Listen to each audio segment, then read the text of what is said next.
Hello, this is Dr. Grande. Today I will analyze the case of Shane Tamura. First, I'll look at the background of this case, move to the timeline of the crime, then offer my analysis.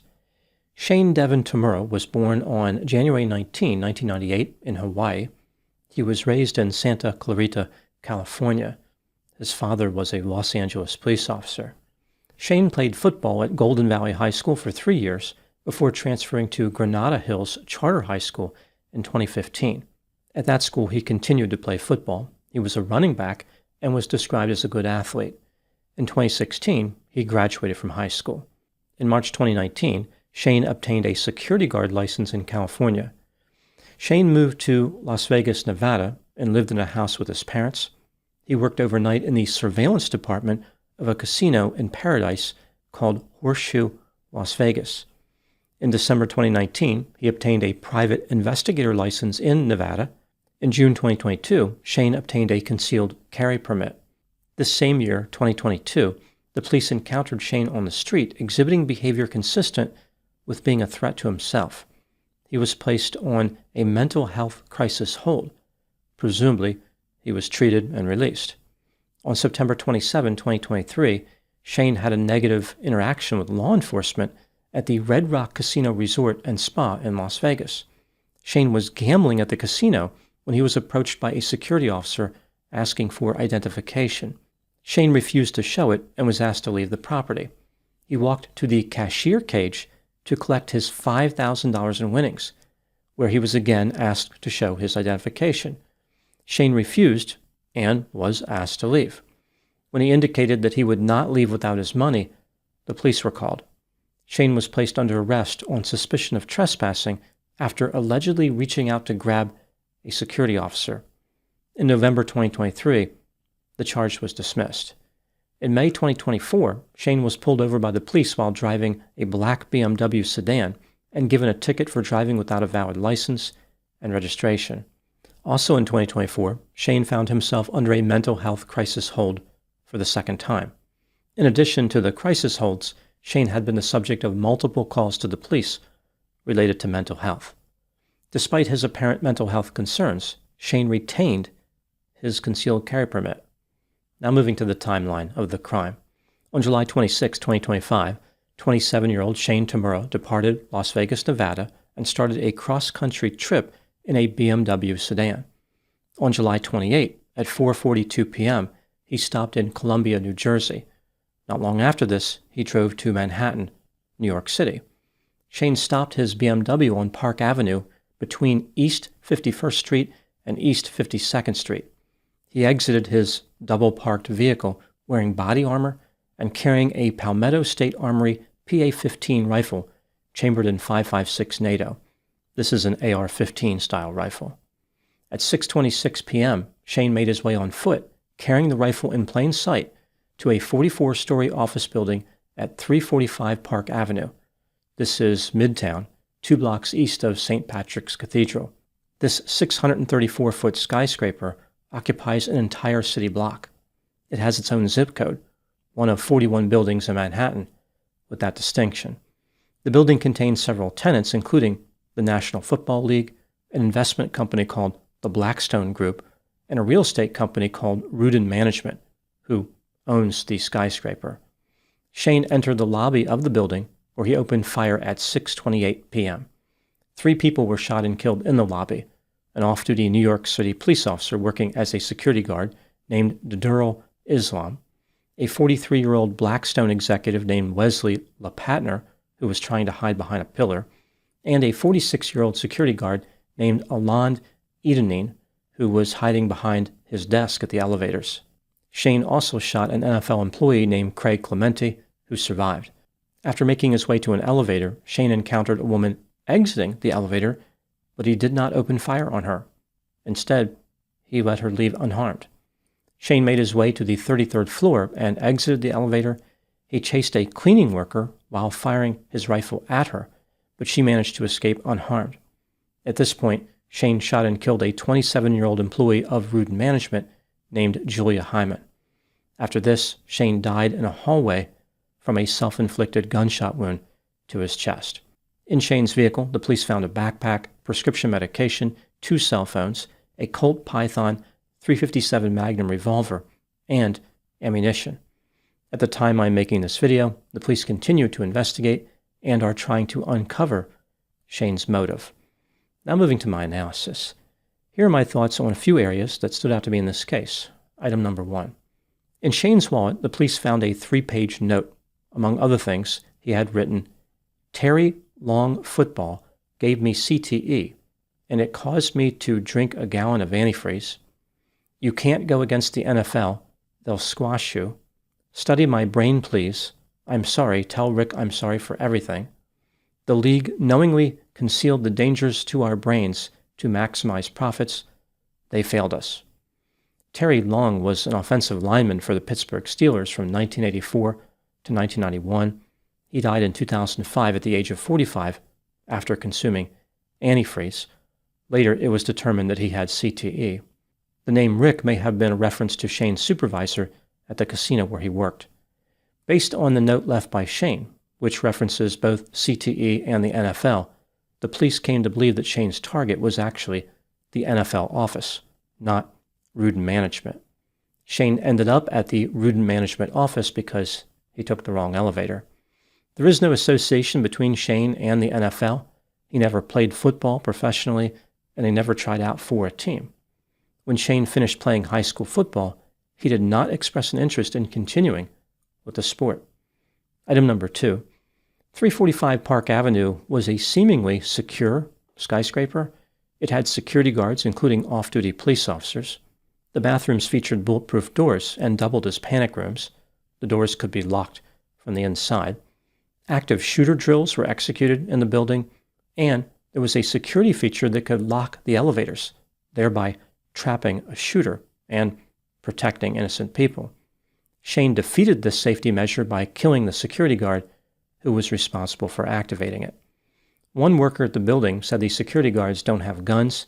It's not clear if this also applied to off-duty police officers who were working as security guards. Either way, no one effectively engaged Shane. He was able to shoot people without resistance. Some people have looked at the shooting and indicated that it feels impossible to stop this type of attack, like there was nothing that could have been done. Others look at the situation and say, what would have happened if the people in the skyscraper had been armed?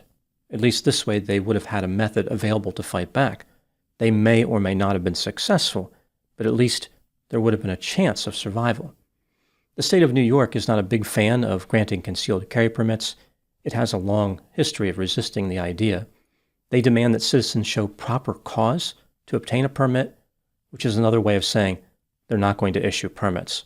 There are very few concealed carry permits in New York. In 2022, the Supreme Court ruled against the state of New York on the issue of concealed carry, but the state has not made any significant changes. They simply refuse to abide by the ruling of the Supreme Court. The problem I have here with New York's stance is they are putting people in a vulnerable position. If the skyscraper was completely secure and no one could get in without being checked for weapons, then one could make a better argument for having a gun-free zone, kind of like a courtroom, an airplane, or a cruise ship.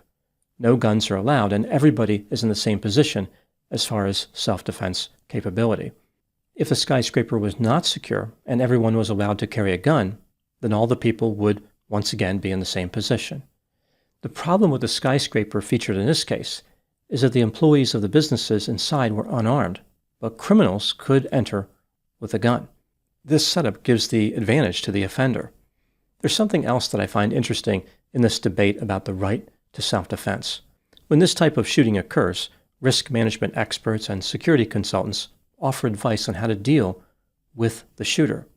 Over the years, I've heard all kinds of tactics that these experts recommend.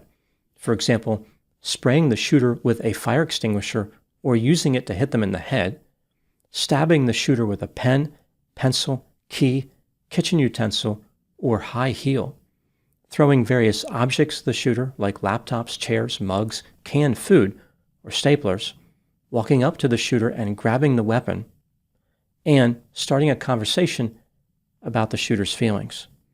Many of these tactics involve physically attacking the shooter using items which would probably be ineffective against an armed and determined individual.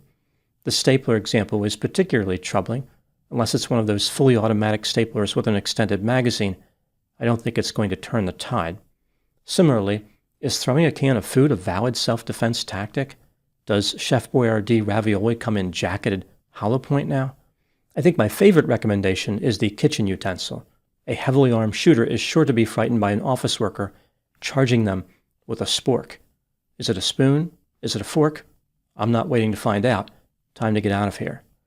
Given how the experts are recommending using force, it's curious they never mention using a firearm in self-defense. Wouldn't that work better than a spork or a high heel? That's because they believe that legally armed citizens are inherently dangerous. They pose a greater risk than criminals intent on shooting innocent people.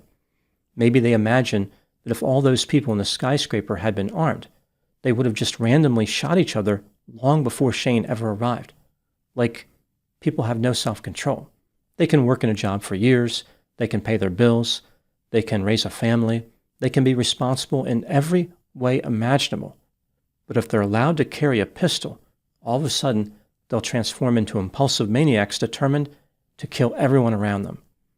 In my opinion, this does not make a lot of sense, but I understand there are strong feelings on both sides of the concealed carry issue. There is one key question to ask when contemplating this topic, which is worth considering. If there was some way to ask the shooting victims, would you have wanted a gun at the time of the attack? How would they answer that question? Would they be satisfied with being defenseless, or would they have wanted a chance to fight back? I find it curious that the politicians in New York don't care what the answer is to this question. They have made a decision that everybody should be defenseless, and that's it. Item number 3, what do I think happened in this case? This is just a theory, my opinion. Shane Tamura probably had some type of mental health condition, but it's not clear what his symptoms were. The only clue available right now is that in his house in Las Vegas, he had medication typically prescribed for depression. That doesn't mean he was taking it for depression, but it points to this theory that depression may have been one of his symptoms. The police in Las Vegas mentioned that Shane looked like he may be a threat to himself when they encountered him in 2022. That description is common when dealing with people who are psychotic, like maybe Shane was suffering from hallucinations and delusions, but there's no way to know at this point. He could have simply been combative and antagonistic in that moment. No matter what he was suffering from, I would be very surprised if he had CTE. He only played high school football for a few years. It's technically possible to develop CTE from that level of activity, but very unlikely. Shane may have really been struggling to understand his mental health symptoms, like he was looking for some explanation. He wanted to know why he had whatever symptoms he had. In 2013, as he was trying to make sense of things, he saw a Frontline documentary about former NFL players who suffered from CTE. This is something that he mentioned in the note that he left behind. Watching the documentary led Shane to conclude that he must have CTE as well. He came to believe this with a high degree of conviction. This discovery may have felt liberating. Now Shane was able to assign blame to other people for the way he felt, specifically the NFL. In order to get revenge for his condition, he decided to attack the NFL office in Manhattan. Shane probably believed that he was acting in the interest of justice. Large numbers of people developed CTE, and in his mind, he had the right to kill the evildoers that he blamed for this wrongdoing. He was going to expose their bad behavior. Now the whole world would know.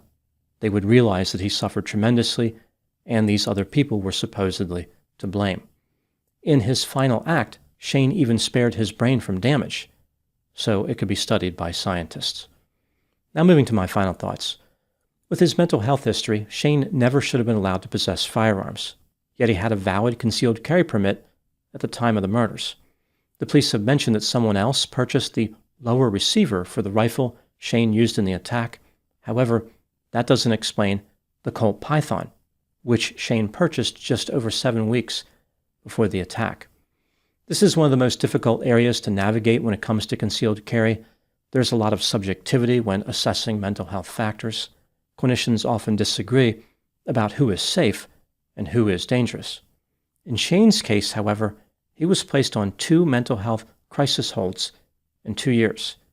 So this one was actually pretty easy to figure out. Those are my thoughts on the case of Shane Tamura. Thank you so much for watching. I'll talk to you soon.